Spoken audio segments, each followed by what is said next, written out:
Hello दोस्तों, नमस्कार। आपका स्वागत करती हूँ डीएनपी इंडिया में। इस वक्त की 10 बड़ी खबरों से हम आपको रूबरू कराएंगे। तो आइए शुरुआत करते हैं खबरों का सिलसिला।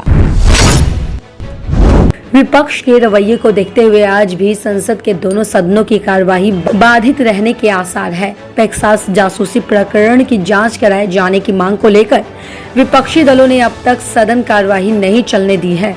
पेगासस मुद्दे पर रणनीति बनाने के लिए राज्यसभा के विपक्षी दलों के नेता आज बैठक करेंगे। विपक्ष ने साफ कर दिया है कि जब तक सरकार चर्चा के लिए राजी नहीं होगी तब तक संसद का संग्राम ठप नहीं होगा। वहीं सरकार ने लोकसभा में 2 और राज्यसभा में 1 विधेयक पारित कर ये साफ संदेश दिया है कि विपक्ष के दबाव की उसे परवाह नहीं। देश में कोरोना के नए मामलों में फिर से उछाल देखने को मिल गया है। वहीं केंद्रीय स्वास्थ्य मंत्रालय के ताजा आंकड़ों के अनुसार पिछले 24 घंटों के अंदर देश में 43,509 कोरोना के नए मामले सामने आए हैं। वहीं 640 लोगों की इस दौरान कोरोना के चलते मौत हो गई है। गुरुवार को सरकार द्वारा जारी आंकड़ों के अनुसार देश में कोरोना से कुल मौतों की संख्या 4,22,662 हो गई है और सक्रिय मामलों की संख्या एक बार फिर से 4 लाख के आंकड़ों को पार करते हुए 4,03,840 हो गई है।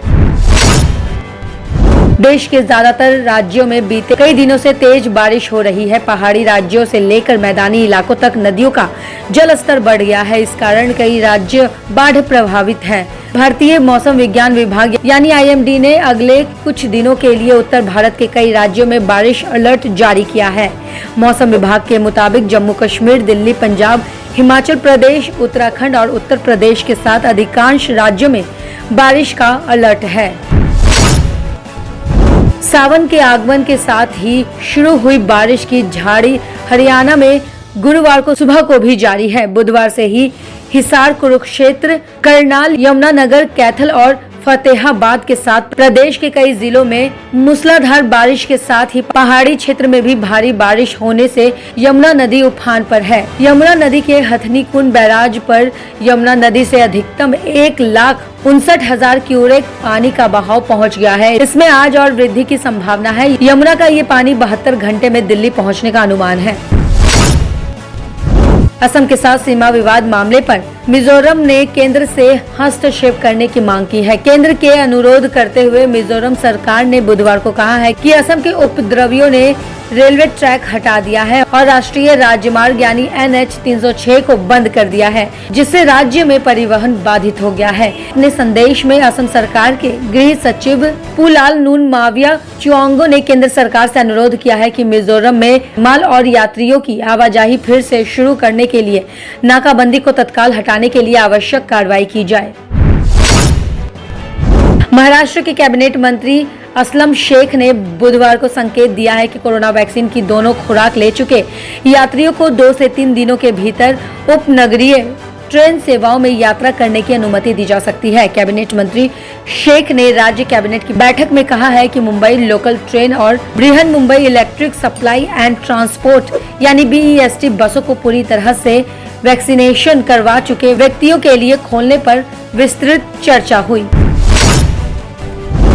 मध्य प्रदेश के मंदसौर में संदिग्ध जहरीली शराब की घटना में अब तक 7 लोगों की मौत हो गई है। वहीं बुधवार को अतिरिक्त मुख्य गृह सचिव राजेश राजौरा ने इस मामले की जानकारी देते हुए कहा है कि मंदसौर जिले की जहरीली शराब की घटना में 7 लोगों की मौत हुई है। मामले की जांच के लिए SIT का गठन किया गया है। हम प्रभावित गाँवों का दौरा कर रहे हैं और इस मामले में जाँच चल रही है। देश की सबसे बड़ी बीमा कंपनी LIC के प्रारंभिक पब्लिक ऑफर यानी IPO का रास्ता साफ हो गया है। सूत्रों के मुताबिक बुधवार को कैबिनेट कमेटी ने जनरल इंश्योरेंस बिजनेस एक्ट 1972 में संशोधन को मंजूरी दे दी। इसके साथ ही इस कानून के तहत इंश्योरेंस सेक्टर में स्थापित सरकारी बीमा कंपनियों में निजी कंपनियों की भागीदारी हो सकेगी। वहीं जानकारी के मुताबिक मुख्य रूप से LIC में अपनी हिस्सेदारी बेचने के लिए सरकार ने ये मंजूरी दी है। अश्लील फिल्मों के कारोबार करने के मामले में राज कुंद्रा इन दिनों मुश्किलों का सामना कर रहे हैं। बीते दिनों उन्हें एक और उनके बिजनेस पार्टनर रायन थारपे को गिरफ्तार किया है। राज कुंद्रा के गिरफ्तारी के बाद कई अभिनेत्रियों और मॉडल्स ने उन पर गंभीर आरोप लगाए हैं। उनमें शर्मिला चोपड़ा का नाम भी शामिल है।